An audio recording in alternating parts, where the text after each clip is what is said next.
அனைவருக்கும் வணக்கம். இன்று திருக்கோயிலூரில் பஸ் நிலையம் எதிரில் தமிழக அரசு வலியுறுத்தி அனைத்து இந்திய அண்ணா திராவிட முன்னேற்றக் கழகம், பாரதிய ஜனதா கட்சி, பாட்டாளி மக்கள் கட்சி, விடுதலை சிறுத்தை கட்சி, இந்திய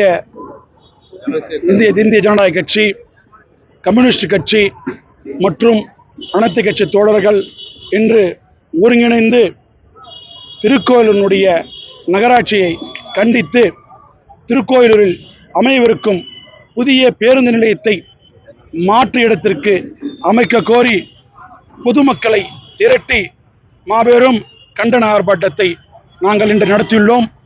கண்டன ஆர்ப்பாட்டம் மிக சிறப்பாக நடந்தது. மேலும் அரசினுடைய இந்த திட்டத்தை உடனடியாக காலவரையின்றி உடனடியாக நிறுத்த வேண்டும். ஏனென்றால் மக்களுக்கு இது எதிரான ஒரு திட்டம், இது மக்களுக்கு தேவையில்லாத ஒரு திட்டம். மக்கள் கடும் அவதிப்படுவார்கள்.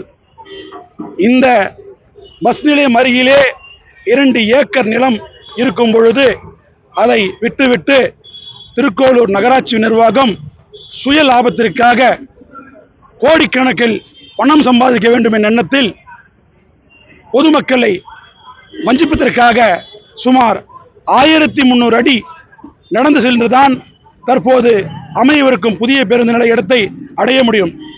இதை கண்டித்துதான் நாங்கள் இன்று அனைத்து தோழமை கட்சிகளும் ஒருங்கிணைந்து மிகப்பெரிய ஆர்ப்பாட்டத்தை நடத்தினோம்.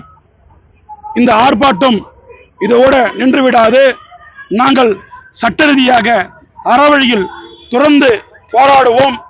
இந்த திட்டம், இந்த அரசாணை உடனடியாக அரசு ரத்து செய்ய வேண்டும்.